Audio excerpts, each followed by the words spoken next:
Starting with the name of Allah who is the most gracious and the most merciful. अस्सलामु अलैकुम everyone. आज की इस video lecture में हम पेप्टिक अल्सर डिज़ीज़ पे बात करेंगे। बेसिकली जो पेप्टिक अल्सर डिज़ीज़ है इसे अल्सरेटिव डिसऑर्डर कंसीडर किया जाता है जीआई ट्रैक्ट का, अपर जीआई ट्रैक्ट का, जिसमें हमारे पास एसिड और पेप्सिन की रिक्वायरमेंट होती है तो पेप्टिक अल्सर डिज़ीज़ फॉर्म हो रही होती है। अब जो पेप्टिक अल्सर डिज़ीज़ है वो गैस्ट्राइटिस और इरोजन से जो है वो डिफरेंट है इस बेस पे कि जो इसमें स्टमक की लेयर्स होती हैं, म्यूकोज़ा, सब म्यूकोज़ा, मस्कुलरिस और सिरोसा। इसमें वो जो थर्ड लेयर होती है मस्कुलरिस लेयर, वहाँ तक के जो है वो ये अल्सर जो है वो रीच कर जाता है, इसलिए ये गैस्ट्राइटिस और उससे इरोजन से डिफरेंट है। अब जो है वो हम इसकी डिफरेंट इटायोलॉजी पे बात करते हैं कि क्या-क्या हमारे पास कॉजेज़ होते हैं जो पेप्टिक अल्सर डिज़ीज़ को जो है वो फ़ॉर्म कर रहे होते हैं। सबसे पहला जो कॉज़ है वो है एच पाइलरी, ठीक है? जो कि माइक्रो ऑर्गेनिज़्म है। एनसेड की वजह से बहुत ज़्यादा जो स्टेरॉइड्स ड्रग्स यूज़ करते हैं, वो हमारी प्रोटेक्शन को जो है वो स्टमक की वो लॉस कर देते हैं, तो फिर अल्सर कॉज़ हो जाता है ईज़िली। एक्सेसिव अगर एचसीएल की सिक्रीशन हो रही है तो भी हमारे पास पेप्टिक अल्सर कॉज़ हो रहा होता है। अगर बहुत ज़्यादा हैवी स्मोकिंग कर रहे हैं तो स्मोकिंग बेसिकली ऐसे केमिकल्स जो है वो रिलीज़ करता है जो एचसीएल की जो है वो प्रोडक्शन को इंक्रीज़ कर रहा होता है, तो उससे जो है वो चांस जो है वो इनडायरेक्टली पेप्टिक अल्सर कॉज़ करने के होते हैं।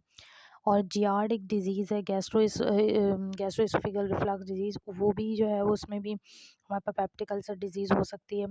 और स्ट्रेस रिलेटेड म्यूकोज़ल डैमेज यानी कि एसआरएमडी, इसमें बेसिकली क्या होता है कि स्ट्रेस की कंडीशन में भी डिफरेंट ट्रॉमा, सेप्सिस, बर्न या हेड इंजरी वगैरह, इस कंडीशन में भी हमारे पास ऐसे केमिकल्स रिलीज़ हो रहे होते हैं जो एचसीएल की जो है वो सिक्रीशन को एनहांस कर रहे होते हैं।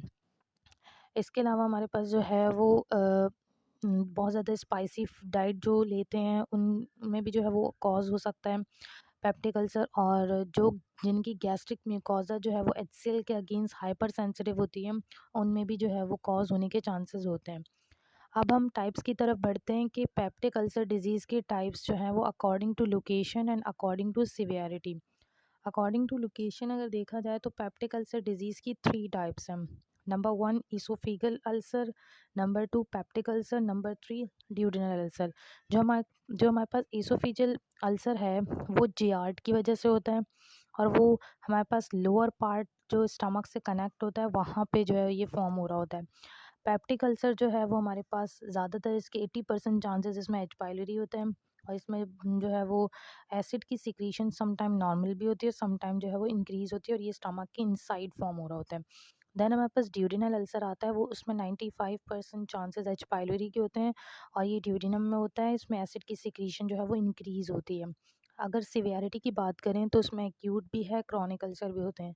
एक्यूट जो शॉर्ट टाइम के लिए होते हैं लेकिन सडनली होते हैं, उसमें जो हमारे पास स्टमक की लेयर्स हैं वहाँ तक के म्यूकोज़ा लेयर जो है वहाँ तक के जो है वो अल्सर पहुँच जाता है। और क्रॉनिक वाले में क्या होता है कि जो लेयर्स आती हैं म्यूकोज़ा, सब म्यूकोज़ा, यहाँ तक कि अल्सर जो है वो रीच कर जाता है और इसमें मस्कुलरिस लेयर तक चला जाता है क्रॉनिक में।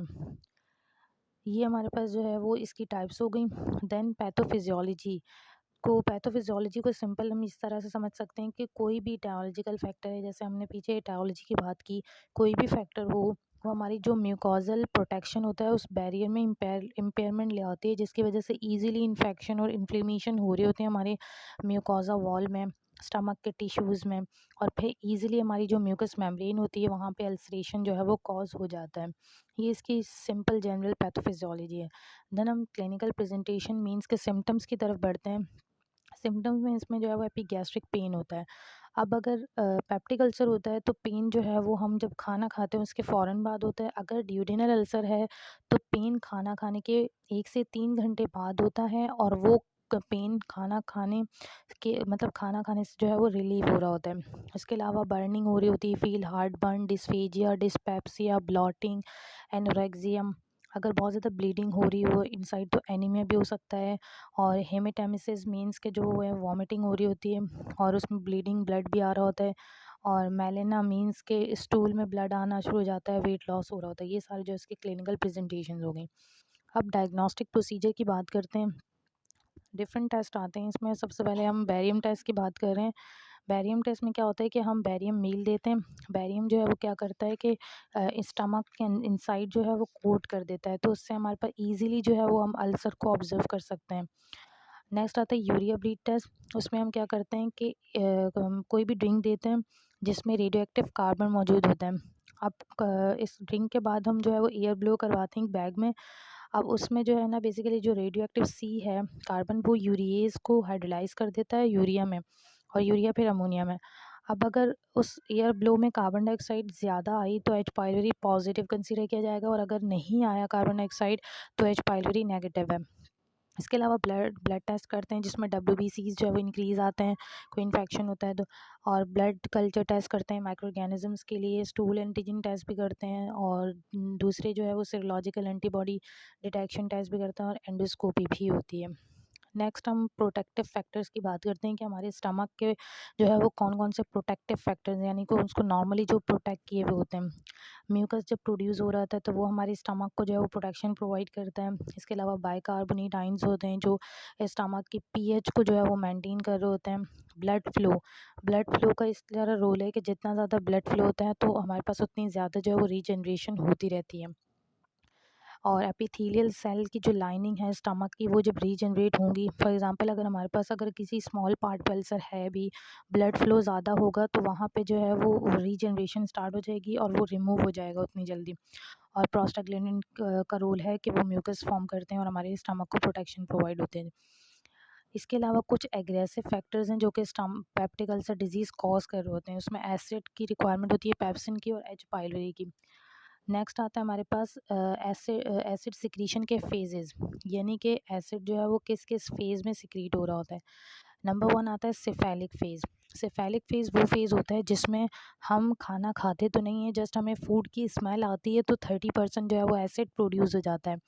इसी तरह गैस्ट्रिक फ़ेज़ है। गैस्ट्रिक फ़ेज़ में क्या होता है कि फूड जब हमारे स्टमक में जाता है और गैस्ट्रिन स्टिमुलेट करते हैं, और गैस्ट्रिन जो है वो हमारे पास गैस्ट्रिक एसिड की सिक्रीशन स्टार्ट कर देते हैं। इस तरह HCl जो है वो एसिड रिलीज़ होता है। तीसरा आता है इंटेस्टाइनल फ़ेज़। उसमें क्या होता है कि जब काइम बनता है इंटेस्टाइन में आता है तो प्रोटीज़ भी होता है साथ में, तो प्रोटीज़ के साथ मिक्स होता है तो कुछ उसमें जो है वो स्टमक से एसिड उसमें इंटेस्टाइन में भी जा रहा होता है, कुछ अमाउंट। अब आते हैं हम थेरेपी, यानी कि गोल ऑफ थेरेपी क्या है।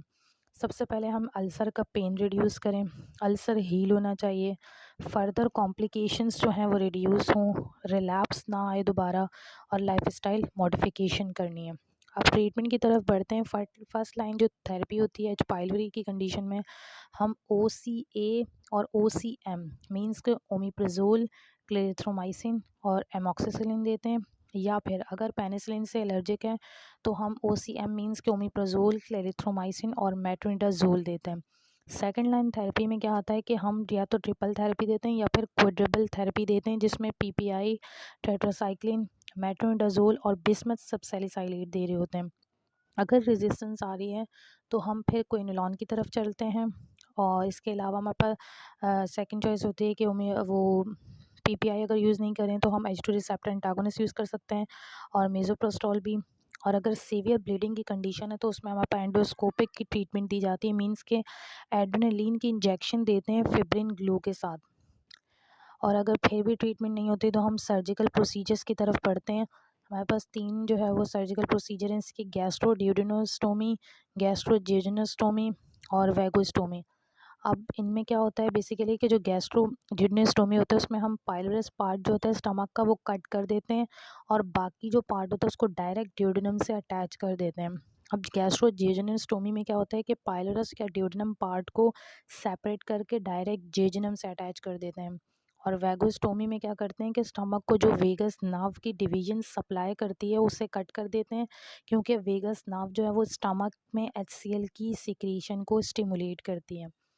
तो उम्मीद है कि आप लोगों को आज का लेक्चर यानी कि पेप्टिक अल्सर डिज़ीज़ समझ में आ गया होगा। अगले लेक्चर पे फिर बात करते हैं, तब तक के लिए अपना ख्याल रखिएगा। अल्लाह हाफ़िज़।